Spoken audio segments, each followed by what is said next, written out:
Guys, for today's video guys, kanina guys habang nag-aabang ako, nag-aantay ako nung result ng aking exo dito sa Barangay 175 sa may Camarin, Caloocan City guys. May napansin ako guys na isang PWD na inaalalayan ng mga staff ng barangay. Talagang okay rin talaga yung mga staff dito sa barangay. Staff ng barangay dito sa may 175. Talagang inaalalayan nila yung ordinaryong tao na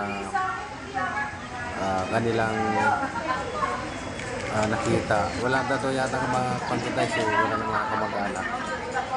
Pero pilit nilang inaalalayan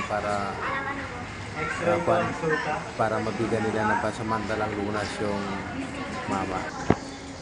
Shout out sa inyo mga taga Barangay 175.